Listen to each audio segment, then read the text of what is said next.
Welcome back to Maria and Joe Live TV, and this is Maria.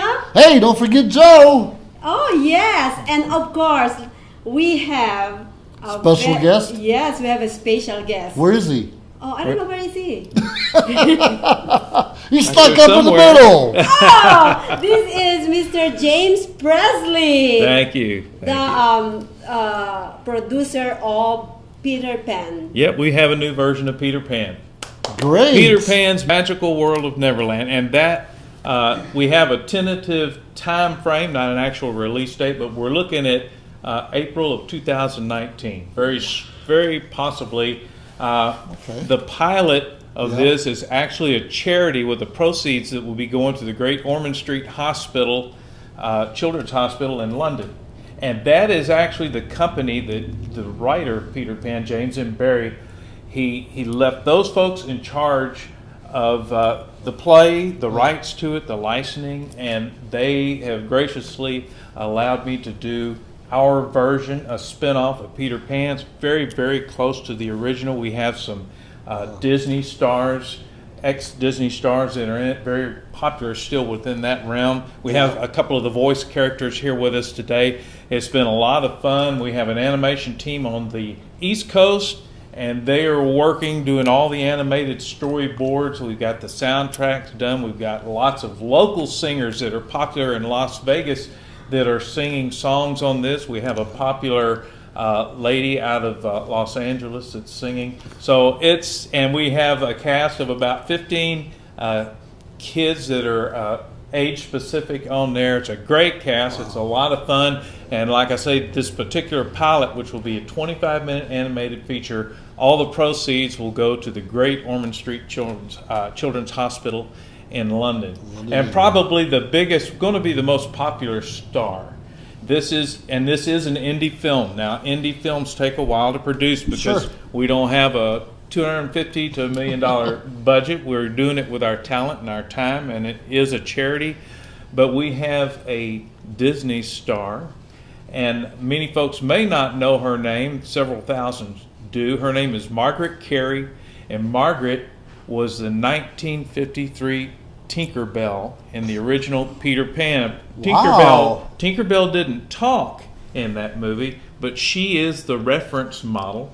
And when she was in her early 20s, you can look online and just search out Margaret Carey, or you can go to her website. It's tinkerbelltalks.com, and you can see pictures of them picking her up and putting her through the keyhole, and the animators are sitting over there and they're drawing her. And so there's really a lot of neat history that's happening, a lot of serendipitous things happening between some of the old animation and the new animation.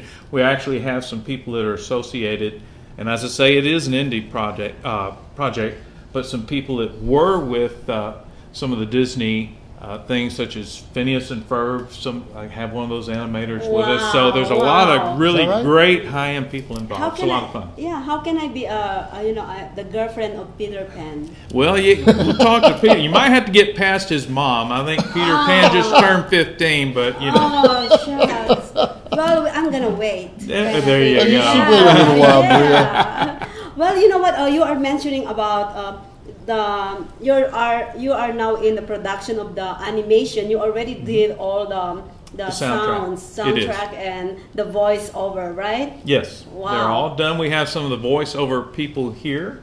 Nice. And along with not just the Peter Pan, I do lots of things here in town, and I have some of those other people joining us. But back to the Peter Pan, we do have a couple of the voiceover characters here with us. We have Mr. Smee and Captain Hook that is here with us. We're gonna have them on coming the up in a first bit. segment. Very good. I want to talk about you for now. Okay, absolutely. Because this guy actually do a lot of works here and around the country, and I think international too, right? Yeah, a little bit international. I have one. We were actually supposed to go to China and do a show. And something happened with the Chinese over there, and it's on hold, but we are going to go. They paid us our deposit, so I know we're going to go. So that'll happen. That'll happen. Yes. in God's will, yes, it will happen. And we're doing a lot of tribute. These are tribute production shows, the smaller ones. Smaller shows play for casino theaters. It might seat up to anywhere from 300 to 1,000 people to 1,500 people. The smaller shows, you have a 4-piece band, you have a couple of entertainers.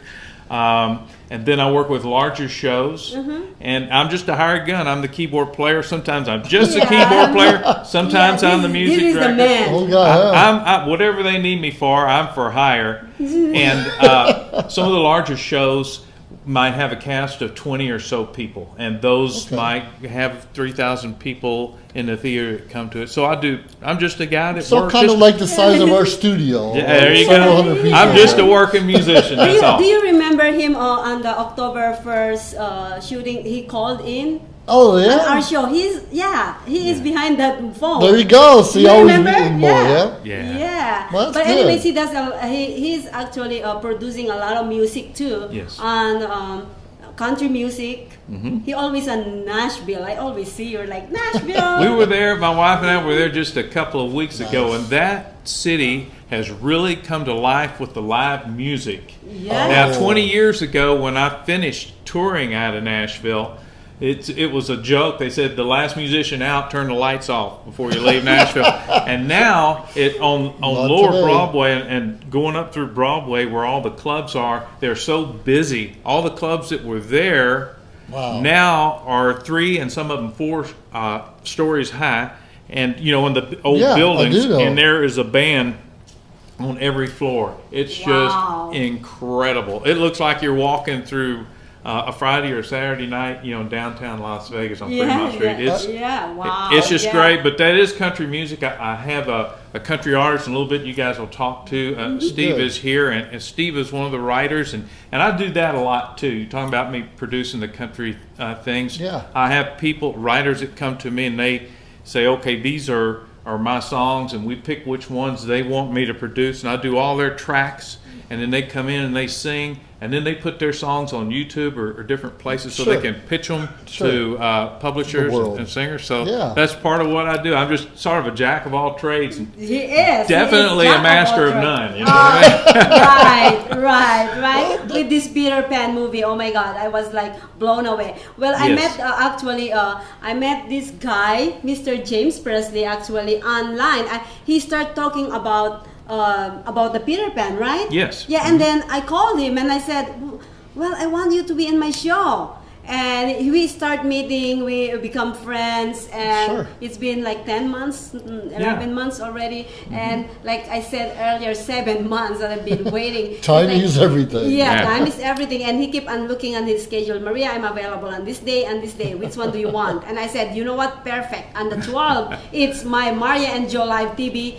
Perfect. I need to have you there. So I've been waiting, and I'm glad to hear. Patience is a virtue.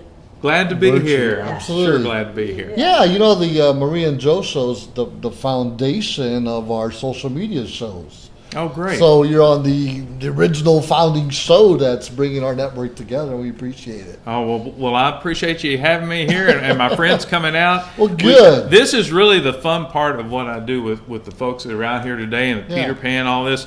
I do the other things for my bread and butter, but things like this is the fun. Well, the shows, the production shows, and the bands. I also work with Brett Rigby band, and we're at Sam's Town every Thursday night right now. And then I have my own band that I'll put in the cracks whenever I have time. So I do all that, and then like the Peter Pan thing is something that's just really, this is a labor of love. And it's just exploded. The people from coast to coast, artists and musicians are into it.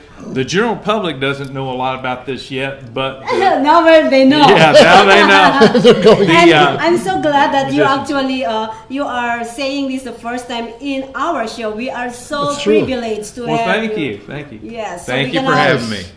All right, so who are we going to be bringing up here next on our next segment? Are we going to bring the voiceover artist? Yes. Okay, we'll stay with Peter Pan, then we'll go to an artist that I'm working with here in town. The artist is on the 4th segment. Well, coming up is going to be Mr. Smee, who is He's probably the best friend and valet for Captain Hook, and we also have the voice of Captain Hook. So we have those two voices here today. How come Captain Hook's always smiling and Mr. Smee, we can't give him a smile? Well, you never know about those things. Never know about those guys, huh? Yeah. You actually have to know where's their ticklish part before you let them smile. Okay. Well, maybe on the next segment we'll figure out what that special spot is. We will. And I would like to say hi to Lucette Presley, who just joined us. Thank you for Lucette. watching, sweetheart. Hi. And we will be right back on Maria and Joe Live TV with the Peter Pan cat. Mr. Smee and Captain Hook. That's it. Not lieutenant, but captain. That's right. All right. Well, we'll see you guys back. Please stand by. All right, bye. Okay, so we're promoting.